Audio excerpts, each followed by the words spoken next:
예수님께서도 일하시는데 파도가 많이 치고 곤경이 있습니다. 예수님 사역하는 그 자리에 수많은 사람들이 예수님을 따르고 존경하는 것처럼 우리가 보이지만 예수님을 반대하고 예수님을 죽이려 하는 사람들이 항상 있습니다. 오늘 우리가 보는 이 본문에서는 적대자 가운데서 예수님의 그런 행동에 대한 권위가 어디에서 나오는지 그것을 질문하는 대제사장과 서기관들과 또 장로들에 대한 그런 이야기를 우리가 살펴봅니다. 대제사장과 서기관과 이 장로는 산헤드린 회원입니다. 그래서 이스라엘의 최고 의결기관이 이제 산헤드린이 있습니다. 그래서 그 산헤드린에서는 정치적인 문제는 다루지 않고 종교와 이스라엘의 율법 문제, 성전에 관한 모든 문제를 관할하는 최고 의결기관입니다. 그러니까 로마 제국에서 정치, 군사적인 그런 문제에 대해서는 억제를 하고 자기들이 속국으로 관할하지만 종교에는 자유를 주었어요. 그래서 너희가 종교적인 자유를 주었으니까 우리가 원하는 세금과 제반, 필요한 사항을 잘 순종하라는 그런 이제 뜻이었습니다. 그렇기 때문에 유대의 교권주의자들은 자기들이 이와 같이 성전을 관할하고 율법에 관해서는 당연한 권위를 가지고 있고 그것으로 인하여 백성들을 이끌어 나아가고 또 거기에서 나오는 상당한 성전세나 수입으로 말미암아 그들의 부귀를 누리고 물론 그 상당수는 로마에 바치는 것입니다. 그렇게 생활하고 있는데 20장의 바로 앞에서 예수님의 성전 정화운동이 나타납니다. 그래서 이런 일을 이제 하는 것이죠. 2절에 보면 마라에 이르되 당신이 무슨 권위로 이런 일을 하는지. 예수님께서 제사장도 아니고 서기관도 아니고 산헤드린 회원도 아닌데 그러니까 성전을 관할하는 그 권리는 그들이 가지고 있는 것이죠. 예수님께서 19장 45절에 있는 것처럼 성전에 들어가사 장사하는 자들을 내쫓으시며 우리가 그들에게 그와 같은 권리를 주었고 그거에 대한 그런 이익을 이제 받아 생활하고 여러 가지 유익을 취하는데 예수님께서 이들을 내쫓으시면서 너희가 기도하는 집을 강도의 소굴로 만들었지 않느냐. 책망하니까 자기들의 권위에 도전하는 것입니다. 그런데 오랜 동안 이스라엘에는 선지자가 있었고 그 선지자들이 하나님의 진리의 말씀을 전할 때 많이 죽였습니다. 그런데 그 죽인 결과 자기들도 죽고 나라까지 망하는 것을 역사적으로 체험했어요. 그래서 이 왕이나 제사장들이나 소위 말해서 기득권을 가진 사람들이 이런 선지자는 사실 기득권을 가진 사람이 아니라 오늘날로 하면 제야 운동권 인사나 비슷한 거예요. 그런 사람이 갑자기 출연해서 하나님의 말씀을 들으라 외치고 그럴 때 그 사람들이 조심하는 것입니다. 자기들이 기득권을 위협하니까 그건 당장 사실은 제거해버려야죠. 그러나 역사적인 교훈이 있기 때문에 하나님께로부터 온 사람을 함부로 건드렸다가는 자기들이 죽는 것을 알고 있어서 점잖게 물어보고 회유하고 돌이키고 이제 그런 것입니다. 예수님의 이 행하시는 일에 대해서 어떤 권위로 이 일을 행하는지 우리에게 말하라는 것입니다. 그것은 사실상 자기들이 대제사장들과 여기 다 복수로 되어 있어요. 대제사장들과 서기관들이 장로들과 함께 일종의 때를 지어서 예수님을 위협하는 것입니다. 그러므로 예수님께서 내가 하나님께로부터 왔다 하면 그걸 믿으려고 묻는 것이 아니라 하지 말라는 것입니다. 더 이상 성전의 이런 일을 대해서 관여하지 말고 물러가라는 그런 일종의 압력의 행사입니다. 사람이 질문해서 그 질문을 대답을 받으며 자기 자신을 돌이키려는 사람이 있고 질문하는 것은 그 사람이 지금 그런 식으로 했다가는 우리가 가만히 안 있겠다는 그런 뭔가의 압력을 주는 질문을 하는 경우가 있어요. 그러니까 이 대제사장들과 서기관과 장로들은 예수님을 믿으려고 그 신분을 지금 밝히라는 것이 아닙니다. 어떤 권위로 일을 행하는지 그런 것이 아닙니다. 그러므로 예수님께서는 자신을 안 밝히는 것입니다. 예수님들이 그들의 속마음이 예수님을 향한 순수하고 믿으려는 그런 간절한 마음이 있으면 예수님께서 사마리아 여자에게도 내가 찾는 그노라, 예수님께서 자신을 드러냈어요. 이 사마리아 여자는 사실 그 당시 이 대제사장이나 서기관들로 보면 상당히 문제가 있는 사람인데도 불구하고 예수님께서는 자신을 메시아라는 것을 드러낸 것을 조금도 주저하시지 않고 그 일을 알려주셨습니다. 그러나 그 마음속에 진심이 없는 사람한테는 예수님께서 자신을 드러내지 않습니다. 예수님께서 체포돼서 빌라도의 법정에 섰을 때 빌라도가 예수님께 여쭙니다. 그래서 요한복음 18장 37절 이하에 보면 빌라도가 이르되 그러면 내가 왕이 아니냐? 예수께서 대답하시되 내 말과 같이 내가 왕이니라. 내가 이를 위하여 태어났으며 이를 위하여 세상에 왔나니 곧 진리에 대하여 증언하려 함이로라. 무릇 진리에 속한 자는 내 음성을 듣느니라 하신대 빌라도가 이르되 진리가 무엇이냐 하더라. 빌라도가 진리를 믿으려고 진리가 무엇이냐 한 것이 아니라 진리 찾고, 아니 세상에서 먹고 사는 것도 힘든데 진리 찾고 그런 별로 필요 없는 얘기 무슨 소용이 있나요? 빌라도는 군인 출신으로 총독이 됐기 때문에 그런 것은 사람이 죽고 사는데 진리에 따라서 이 세상이 위협되느냐? 칼로 죽으면 인생 끝나는데 그런 그 마음이 있기 때문에 진리에 대해서 믿고자 하는 마음이 없어요. 그러니까 다음에 이 빌라도가 예수님을 놓으려고 했다가 다시 유대인들이 저가 하나님의 아들이라고 하는데 살려둘 수 없다고 유대인들이 얘기하자 빌라도가 겁이 덜컥 났어요. 그래서 다시 예수님께 여쭙니다. 요한복음 19장 8절 이하에 보면 빌라도가 이 말을 듣고 하나님 아들이라는 그 유대인의 말입니다. 더욱 두려워하여 다시 관정에 들어가서 예수께 말하되 너는 어디로부터냐 하되 예수께서 대답하여 주지 아니하시는지라. 빌라도가 예수님을 믿으려는 그런 마음이 아니라 마음의 두려움과 유대인의 압력을 어떻게 모면하고자 하는 그런 지금 세상 생각에 가득 차 있고 자기 자리를 유지하려는 생각에 가득 차 있고 진리를 위하여 헌신하려는 마음이 없는 것을 아시기 때문에 대답을 안 하십니다. 주님께서는 돼지의 진주를 던지지 말라고 했습니다. 우리가 사람들의 그런 내면의 속을 알면 참 전도도 지혜롭게 잘 할 수 있는데 그런 마음이 없는 사람한테는 그것을 전할 필요가 없죠. 그리고 그런 것을 좀 상당히 절제하고 삼가서 전도하는 것이 필요한데 그것이 정말 갈급한 사람에게는 모든 것을 상세해야 되지만 그렇지 않은 경우에는 오히려 쓸데없는 것을 하는 것입니다. 그 사람의 귀만 크게 해서 오히려 다른 사람이 전도하는 것을 나도 그거 이미 다 들었다 해서 오히려 방해가 되는 것이죠. 예수님께서는 인생의 마음을 아시기 때문에 진실된 마음이 없는 사람한테는 응답을 안 해주시고 대답을 안 하시는 것이죠. 도스토예프스키의 그 카마라조프가의 형제들에서 대심판관 이야기가 나옵니다. 이 대심판관 이야기가 그야말로 19세기에 쓰여졌습니다만 20세기 문학에도 엄청난 영향을 끼친 그런 것이고 종교적으로도 우리에게 많은 것을 생각해 주는 그런 얘기입니다. 16세기를 무대로 하고 있는데 거기에서 16세기에는 종교개혁이 일어나고 수많은 이단들이 나고 많은 그런 그 사람들이 죽고 고통을 당했습니다.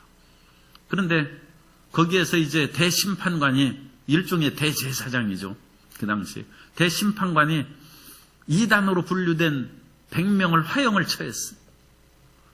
그런데 그 화형을 청한 다음 날 예수님께서 재림하셨어요. 대심판관이 예수님께서 오셨다는 것을 듣고 가서 묻습니다.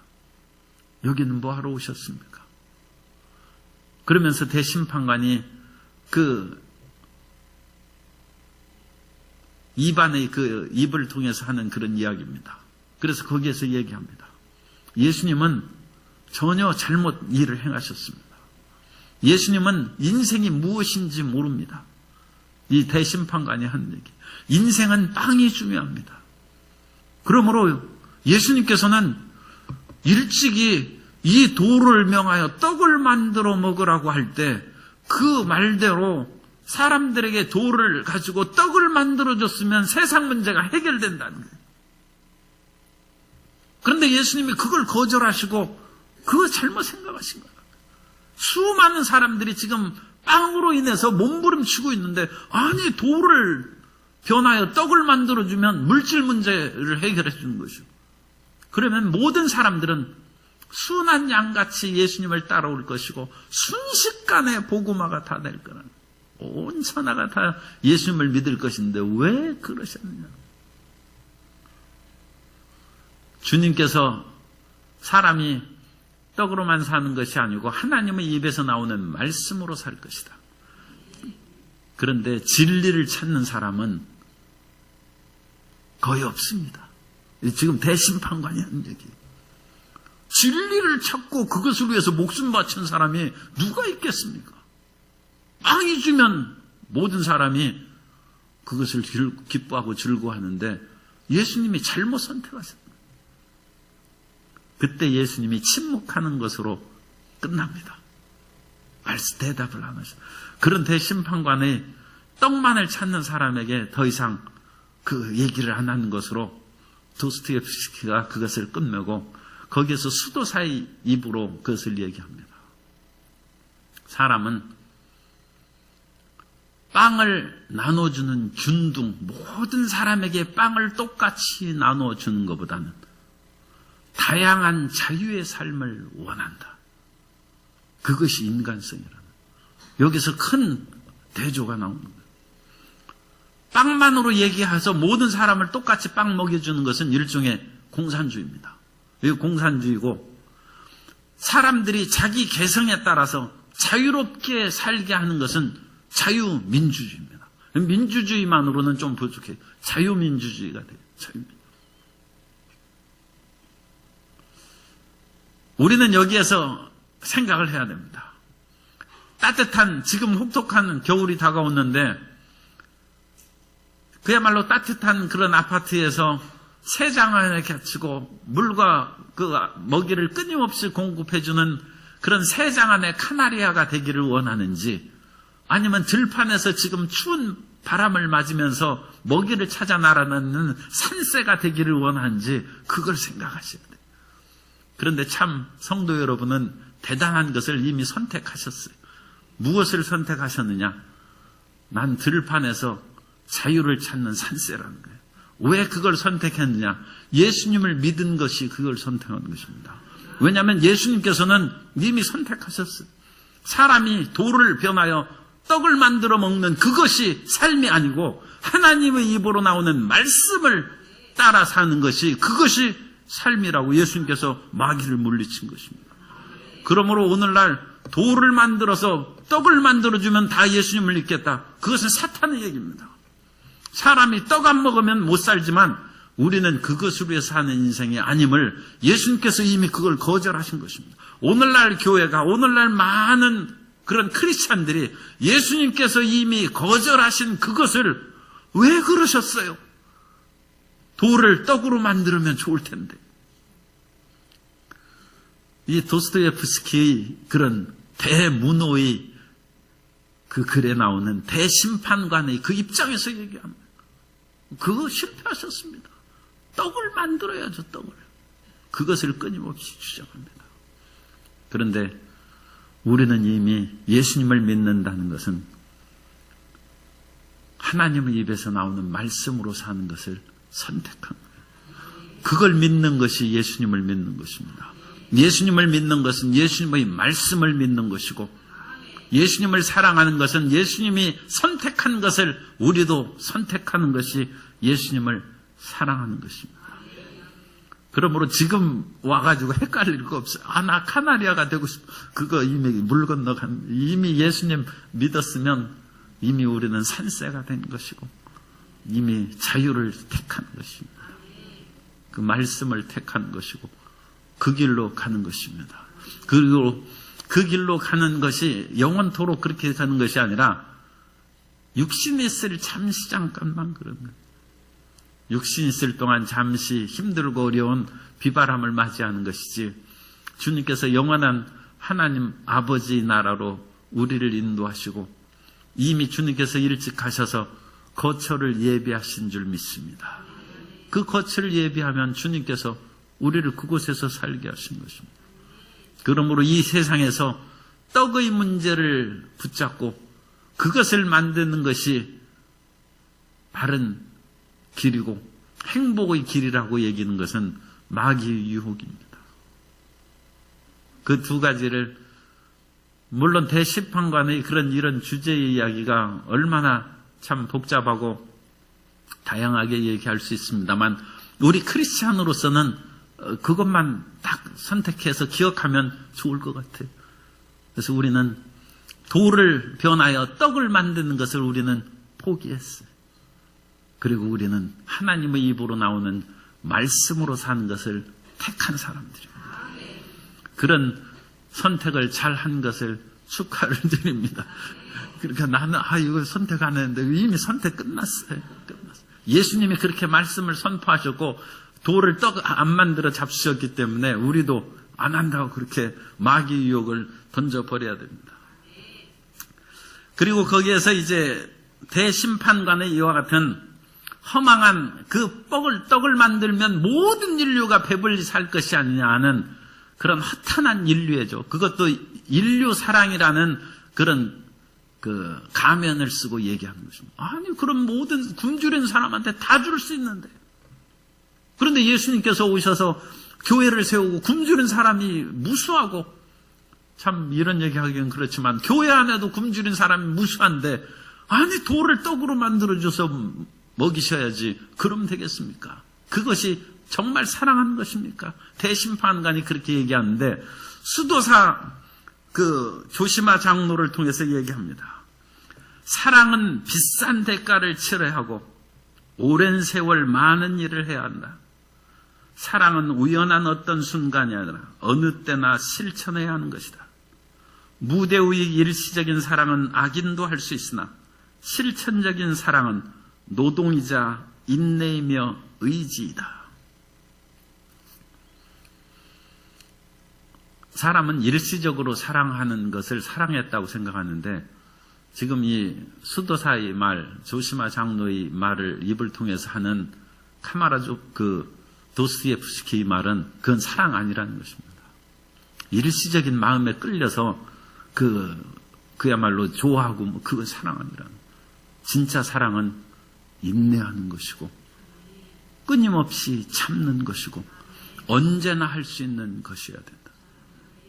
그러니까 가끔 영화나 그런 데서 아주 악한 사람도 어떤 순간에 그렇게 잠시 사랑하고 그런 것이 있죠. 그런 것은 사랑이 아니라는. 사랑은 끝까지 사랑하는 것이고, 자기 기분에 따라서 조금 남을 도와줬다가 기분 나쁘면 안 도와주고, 그것이 아니라 의지적으로 하는 사랑. 그래서 예수님께서는 우리에게 영원한 길로 사랑하는 거예요. 떡을 주는 것은, 떡을 먹는 자는 다시 배고프니까 떡을 주는 것은 일시적인 사랑입니다. 그리고 예수님께서 주시는 생명의 떡과 물은 영원한 물로 다시는 목마르지 않는 것입니다. 그러니까 이런 시간성과 영혼의 대조에 대해서는 우리는 영혼 세계를 잘 모르지 않습니까? 그러니까 우리는 끊임없이 눈앞에 보이는 것으로 유혹을 많이 받아요.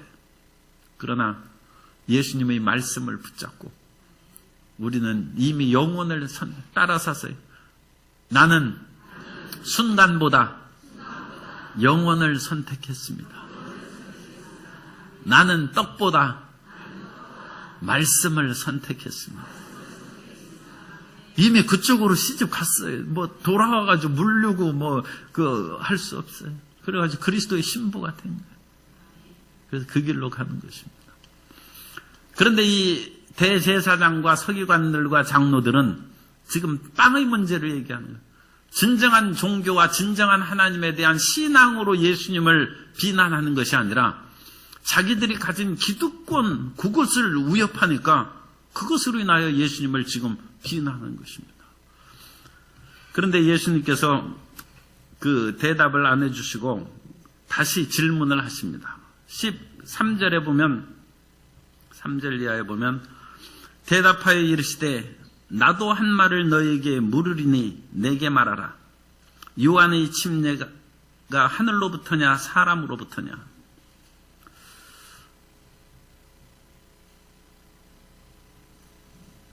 아까도 말씀드린 것처럼 사마리아 여인에게도 예수님이 그리스도라는 것을 밝히는 것처럼 우리가 진실되이 묻고 물으면 주님께서는 우리에게 대답해 주십니다. 그렇지 주님께서는 대답해 주시지 않으려고 그들의 진실된 마음이 없는 것을 드러내시려고 우리에게 또 질문하고 그러시지 않습니다. 그러나 그 마음에 진실함이 없는 그 사람에게는 주님께서 또 우리에게 그 마음속에 질문을 주셔서 우리로 내 마음이 진정으로 예수님을 사랑하거나 예수님을 믿고자 하는 것이 아니었구나. 그것을 이제 깨닫게 해주신 것이죠. 그런데 예레미야 29장 12절 이하에 보면 너희가 내게 부르짖으며 내게 와서 기도하면 내가 너희들의 기도를 들을 것이요 너희가 온 마음으로 나를 구하면 나를 찾을 것이요 나를 만나리라. 온 마음을 다해야 돼. 온 마음과 뜻을 다하여 주님을 찾으면 주님께서 만나 주신다.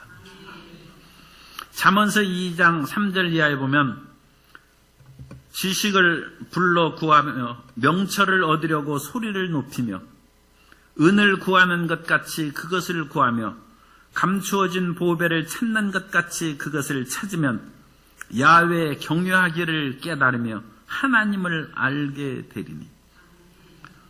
우리가 돈 버는 것처럼 은을 구하고 금을 구하는 것처럼 주님, 정말 주님을 경외하는 것을 깨닫고 하나님 사랑하기를 원합니다.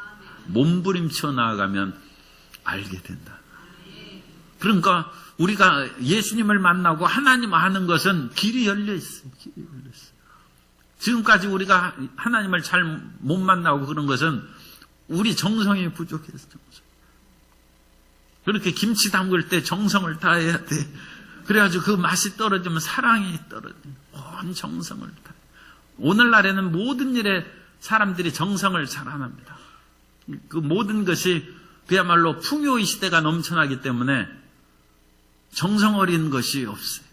그러나 오늘날 이 시대에 정말 꼭 그 경종을 울리고 제가 얘기하고 싶은 것은 많이 하지 말고 정성 어린 것을 하라. 정성. 사람이 많이 먹어가지고 인생이 건강하게 되는 것이 아니라 정성 어린 음식을 먹어야 건강한 것이죠. 그 수없이 소가 말이지 자기들 그 뼈 갈아준 거 먹고 그래가지고 소가 정신 나가 미쳐 그 광우병 아닙니까? 그걸 사람이 먹어가지고 제정신이 되겠어요. 그래 수많은 그런 그 음식들이 다 제정신이 아닌 음식들이 그걸 먹으니까 오늘날 사람들이 다 제정신이 아니어가지고 수능 끝나가지고 가서 수련하고 자기들끼리 모이는데 거기서 가스가 나와서 오늘날 연탄가스 중독도 아니고 어찌 그런 일이 있습니까? 참 그 기가 막히고 그래서 그 부모님들이 정말 하늘이 무너지는 거 어찌 어디가 사소연하겠습니까? 그런데 이제 그런 풍요의 시대에 거짓된 풍부함이죠. 그러니까 진실된 것을 소량이라도 그걸 나누고 누리고 먹고 사는 그것이 이제 중요한 것이죠. 그것을 끝까지 이제 해야 된다. 그래서 예수님께서 이런 그 진실됨이 없기 때문에 대답을 안 하시고 이 랍비들이 그런 그 대화법을 이제 여기에서 이제 사용하십니다. 예수님께서 랍비들이 질문을 하면 어려운 질문은 그 사람에게 또 질문함으로써 스스로를 깨닫게 하는 그런 방법을 많이 사용했습니다. 그러니까 그 어떤 사람이 하나님을 보여주시면 내가 하나님을 믿겠다. 그러면 하나님을 그 어떻게 보여줍니까? 아니 모세도 하나님을 못 봤는데 그 하나님을 보여주면 믿겠다는 것이 그게 이제 올바른 생각이 아니죠. 그러면 랍비가 보여달라 하는데 보여줘야지 어떡하겠어요. 그럼 밖으로 나와서 태양을 봐라. 태양을 내가 볼 수 있으면 하나님을 보여주겠다. 그러니까 그 사람이 밖에 나와서 태양을 보는데 이 태양을 보면 우리가 볼 수 없죠. 아니 태양을 어찌 봅니까? 그건 눈에 크게 상하고 볼 수 없다고. 그럼 랍비가 얘기하는 하나님이 지으신 지극히 작은 그 불덩이에 불과한 태양도 못 보는데 어찌 어무이하신 하나님을 보고자 하느냐. 태양을 볼 실력을 가지고 와서 그 다음에 얘기하라는 것이. 그럼으로써 하나님을 자기 눈으로 보겠다는 것이 얼마나 허망한 생각인 것을 그것을 깨닫게 해주는 그런 방법을 이제 씁니다. 예수님은 절대 거짓말을 할 수 없죠. 그렇다고 해서 답하라고 하는데 그 대답도 안 하고 그냥 어디로 가실 수도 없잖아요. 그러니까 예수님께서 그들에게 오히려 질문을 하십니다. 그래서 침례 요한이 하나님께로부터 왔느냐, 사람에게서 왔느냐, 그걸 대답하라는 것입니다. 그러니까 그런 이제 질문을 생각하는 그런 것이 아무나 할 수 있는 것이 아니죠. 그러니까 상대방으로 하여금 대답하기 아주 어려운, 그리고 그것을 통해서 저 사람의 입장도 이런 것인가 보다, 그것을 깨닫게 하는 것입니다. 그러므로 이미 침례 요한은 이 대제사장들과 서기관과 장로들도 이미 알고 있어요. 이 침례 요한이 얼마나 강직하고 진실하고 하나님의 권능으로 침례를 베풀고 일을 행했는지, 침례 요한이 하나님께로부터 온 것은 그들도 알고 있습니다. 그런데 그 사람들이 왜 안 믿었습니까? 침례 요한을 믿고 나아가면 자기의 기득권을 상실할까 싶어서 침례 요한에게 안 나간 것이고, 또 그와 같은 그 침례 요한이 오래 살아서는 아무래도 위협이 되니까 결국은 침례 요한을 죽이는데 다 일종의 참여한 거죠. 그래서 침례 요한이 헤롯 스손에 이끌려서 죽은 것입니다.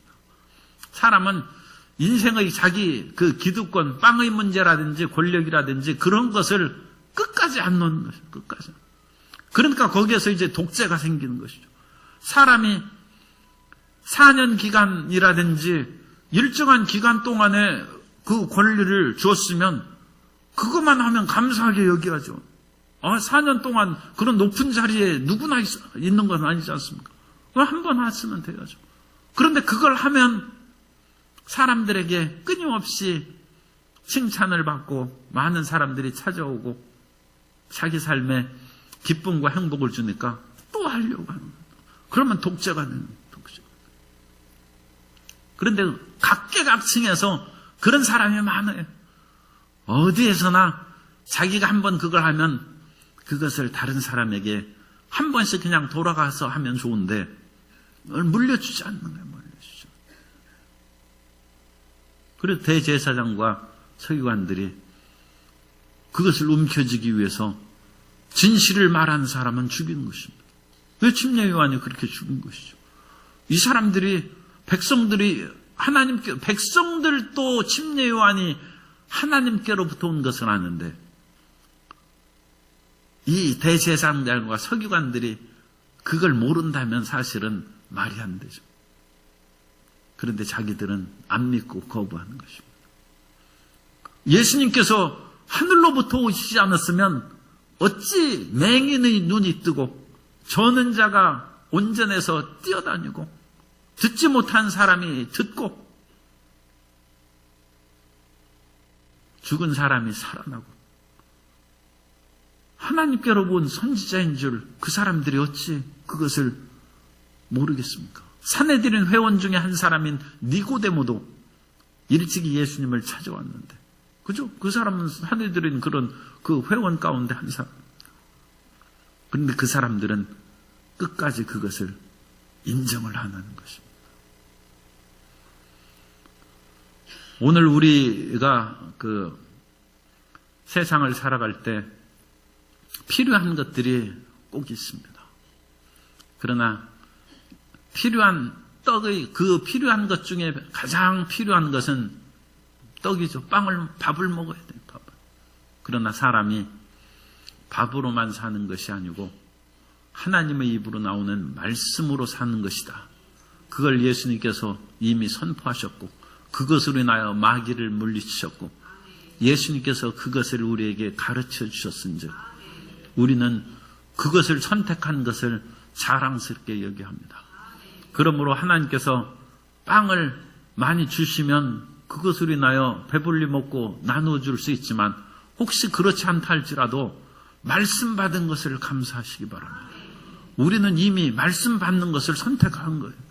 예수님께서 그 40일 금식하고 줄이실 때 아니 빵 좀 떡을 만들어서 드시지 않겠어요. 그죠? 그런데 예수님께서 굶주린 채로 마귀를 물리치고 말씀으로 산다는 것을 선택했습니다. 그러므로 우리는 예수님을 믿는 것이 그 길로 가는 거예요. 그 길로 가는 것이고 세상의 그 다음에 나오는 것도 마찬가지예요. 온갖 부귀영화가 다 있는데 예수님 그거 좀 누리시죠. 예수님께서 그걸 단호하게 거절해요. 우리는 하나님을 예배하고 찬양, 이거 아무나 하는 거 아니에요. 세상의 모든 그런 부귀영화를 저버리고 지금 예수님 예배하는 거예요. 하나님을 경배하는 거예요. 그래 하나님 경배하고 사는 것으로 인하여 우리는 가장 좋은 것을 선택합니다. 마르다와 마리아가 열심히 일을 하는데 마르다는 음식 준비에 열심히 바쁘고 거기에서 일을 하는데 마리아는 예수님의 발치에 앉아서 말씀을 듣는 예수님께서 마리아에게 마르다가 그 마리아 보고 일을 같이 도우라고 할 때 마르다야 내가 많은 일로 염려하고 근심하지만 마리아가 좋은 것을 택하였으니 그걸 바꾸지 않는다는 것입니다. 그 좋은 것을 우리는 선택해서 이 말씀을 듣는 이 자체가 행복한 자리고 예수님을 예배하는 이 자리가 가장 행복한 것이고 그러므로 제가 이 조금 더 그것을 그냥 부연해서 설명하면 여기에서 은혜 받고 은혜 충만해서 밖에 나가서 어떤 것을 더 많이 물질적이거나 다른 지위나 그것을 더 받아야 응답되고 승리하는 것이라고 생각하지 말라는 거예요. 원래 이 자리가 최고의 자리예요. 최고의 자리. 그러니까 여기에서 은혜 받고 사업이 잘 되거니 그 말이 이상하잖아요. 그럼 사업이 더 높은 거 아닙니까? 그죠? 여기에서 예수님을 만나서 빵의 문제가 해결되겠거니 그럼 빵이 더 위에 있죠. 이상하게 오늘날 그것이 뒤집어진 생각을 하는 경향이 가끔 있다는 거예요. 우리가 여기에서 기도하고 예배하고 찬양하는 것은 빵을 얻고 지위가 높아지고 권력을 얻기 위한 것이 아니라 그 모든 것을 우리는 버리고 예수님을 선택해서 예수님을 예배하는 것입니다. 그러므로 예수님을 예배하고 찬양했으면 여기에서 끝난 것입니다. 그러면 주님께서 먼저 그 나라와 의를 구했은즉 우리에게 의식주의 것을 더해 주시겠죠. 그건 우리가 믿을 뿐이지 그거 없어도 이게 좀 너무 극단적으로지 그거 없어도 우리는 괜찮아요. 그럼 굶어 죽지 않습니까? 그건 예수님이 책임져야죠. 뭐. 그런데 일단 우리는 중요한 것이 제가 말씀드린 것이 가장 중요하고 가장 최상의 것을 이미 예배드리고 기도함으로 이미 선택하고 끝냈다는 거예요. 이 이상의 것은 없어요. 이 이상의 것은. 여기에서 예배드려서 가다가 뭐 돈이 많이 생기고 그게 문제가 아니에요. 그런 것은 예배의 목적이 아니에요. 하나님을 예배하는 것으로 끝났어요. 우리는 이 세상에서 수많은 인생의 목적과 갈 길이 있지만 예수님을 믿는 것으로 인생의 목적이 끝난 거예요. 그러므로 내 인생에 더 큰 꿈과 위대한 일을 이루고 싶은데 그것을 이루지 못하고 내 인생 어찌 이렇게 초라하고 안타깝게 끝나고 그게 잘못이에요. 예수님을 믿은 것이 예수님을 예배하고 그러니까 예수님을 예배하고 기도할 때 응답받고 기쁨이 솟아나온다. 이미 인생 성공하고 이미 인생 끝난 것입니다. 예수님을 최고로 여기시고 교회 다니는 것을 최고로 여기시고 청와대 너무 높으니까 어쨌든 뭐 장관 자리라도 들어가는 것이 아니라 예배의 자리에 앉는 것이 최고의 자리에 앉은 것입니다. 그걸 옆에 분들에게 얘기하세요. 예배의 자리에 앉은 것이 최고의 자리에 앉은 것입니다. 다시 인사하겠습니다. 성도님 출세하셨습니다. 출세하는 거예요. 이 하나님의 지금 우리는 하나님이 거하시는 이 어전에 지금 다 앉아있는 어전 회의에 중심들을 축하합니다. 높으시네. 그래 장차관 회의해가지고 다 모이고 그러면 거기 들어가면 얼마나 영광스럽습니까? 얼마나 자랑스럽겠어요. 그런데 우리는 하나님의 보좌의 자리에 우리가 앉아있는 예배의 자리가 최고의 자리고 우리는 세상의 떡을 만들어 먹는 그거보다 예수님의 말씀으로 사는 것을 선택한 것이고 이 세상의 온갖 부귀영화보다 하나님 안에서 누리는 진리의 자유를 선택한 것이고 그것이 예수님 안에 있어서 선택한 것이니까 예수님께서 좋은 걸 선택해 주셨어요.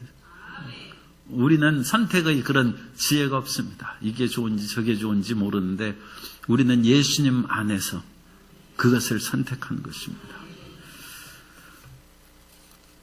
끊임없이 이와 같은 그 종교적인 싸움이 많이 나오는데 우리가 성경을 읽을 때도 세상을 택하는 그런 왕들도 있고 세상을 택하는 제사장도 있고 세상을 택하는 그런 선지자들도 있어요.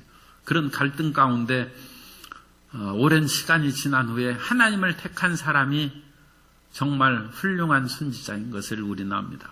아모스가 그 예언을 하고 그럴 때 아모스 7장 10절에 보면 때에 베델의 제사장 아마샤가 이스라엘 왕 여로보암에게 보내와 이르되 이스라엘 족속 중에 아모스가 왕을 모반하니 그 모든 말을 이 땅이 견딜 수 없나이다. 아모스가 말하기를 여로보암은 칼에 죽겠고 이스라엘은 반드시 사로잡혀 그 땅에서 떠나겠다 하나이다. 아마샤가 또 아모스에게 이르되 선견자야 너는 유다 땅으로 도망하여 가서 거기에서나 떡을 먹으며 거기에서나 예언하고 다시는 베델에서 예언하지 말라. 이는 왕의 성소요 나라의 궁궐임이니라. 그래서 아마샤라는 제사장은 떡의 사람이고 세상의 권력의 사람입니다.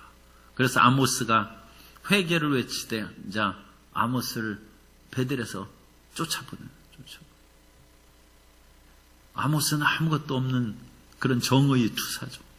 오늘날 우리는 아마샤는 거짓 사람인 것을 알고 아모스만이 진실한 하나님의 종인 것을 알고 있습니다.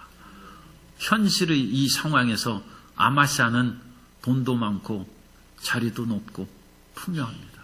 아모스는 아무것도 없어요. 오늘 우리가 하나님을 선택해서 혹시라도 외롭고 쓸쓸하고 부족한 것이 있을지라도 나는 아모스인가 봐 그렇게 생각하시고 위로함을 받으시기 바랍니다.